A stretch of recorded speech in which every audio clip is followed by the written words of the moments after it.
sometimes a bad situation can be turned into something good. Brian Loftus is live at Electronic Recyclers with a man who turned a negative situation into something positive, not only for himself, but for others. Good morning, Brian. Good morning, Kim and Kopi. Good morning, everyone. Yes, I'm with the CEO of Electronic Recyclers International. This is John Shegerian. And John, first I want to start with the beginning of this path for you. After the LA riot, such a negative experience, how did you turn a positive out of that?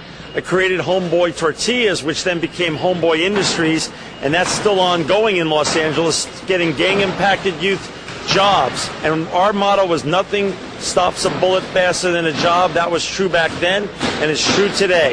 In terms of Homeboy Industries, I know so much about it down in the LA area. It's made such a significant and positive impact, but you didn't stop there. You had a knack for business, and you also started Addicted.com and FinancialAid.com. How'd you do it? Well, they were just ideas. They hadn't been done online before. FinancialAid.com, we took the process of finding money for college and put it all online. We became the first one to do that and the biggest in the world. I sold that in 2004, and then I saw the same problem with addictions. There wasn't a lot of information on addictions, so we created Addicted.com, and now we're the #1 addiction website in the whole entire world. Where did this work ethic come from? I understand you had a job at the age of 10 as a 5th grader. What were you doing? Well, first of all, I grew up on welfare. So, you know, when you grow up on welfare, you dream big, and you work towards that every day, and you try to make something into your life, and that's what I did. I started sweeping floors at 10 years old at a dry cleaner in Queens, New York. You have definitely done it, as we see behind us. You're turning trash into cash. Electronic Recyclers. It's such an exciting thing because, as we've learned all morning, this isn't just about what you're doing with the electronics. It's lives. Why was it so important for you to give others a second chance? Well, I've had many chances, second chances in my life, and you know, it's the right thing to do. You want to give people a chance to turn their life around when they can.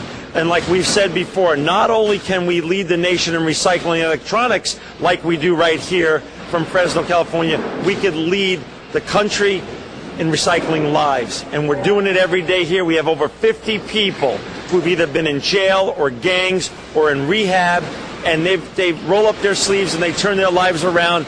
And we try to show other CEOs or entrepreneurs to open their hearts and open their doors. They don't have to hire 50 people. They could just hire one who needs a second chance, and we could transform our community and our economy forever. Beautiful, beautiful. Well said. We've heard some of those inspiring tales this morning.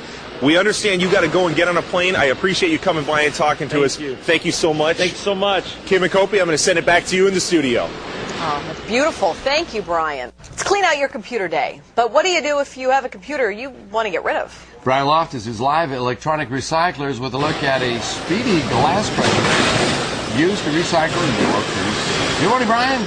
Good morning, Kim and Kopi. Good morning, everyone. I'm with Anthony again, the plant manager. Anthony, let's let our viewer take a look at this incredible CRT crushing system. What is it crushing? It's crushing our cathode tubes. One of the things you try to do here is separate the steel from the glass. What exactly does that mean?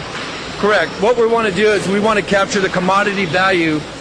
We want to capture the commodity value out of the CRTs. So the steel, all the CRTs have steel inside of it. And what the machine does, it has a crossover magnet belt that extracts the steel from the glass and then separates the tube. And one tube is crushed every 3 to 5 seconds. How big is a tube? The tubes they range anywhere from 15 pounds of glass to 30 pounds of glass, depending on the size of the TV. How many thousands of pounds of glass a day are you guys crushing? We're averaging about 80,000 pounds a day. And is this typical, the amount of guys up front here that are working on this? Correct. What they're doing over here is they're prepping the tube ready to go inside the machine. Now, what happens if a tube breaks? And if we could take a look down at this tube right here, what happens if a tube breaks? If the tube breaks, we'll put it up in the prepping stage, and what they'll do is they'll clean up any rubbers or plastic contaminants. So there's almost a dual purpose to this CRT crushing system in terms of separating the steel from the glass, but it's also keeping the dust out of the air. Correct. When the CRT crushes, there's a little release of lead that goes up. This system here is medically sealed, and we have a Donaldson air filtered system where as soon as it crushes, it sucks up all the air, sucks up all the dust. If there's any lead dust, and it'll go into our Donaldson air filter system and keep that out of the environment. This is incredible. This is really incredible. Kim and Kopi, let's get some of these guys on it as we send it back into the studio. Unbelievable. Very impressive. Thank you, Brian.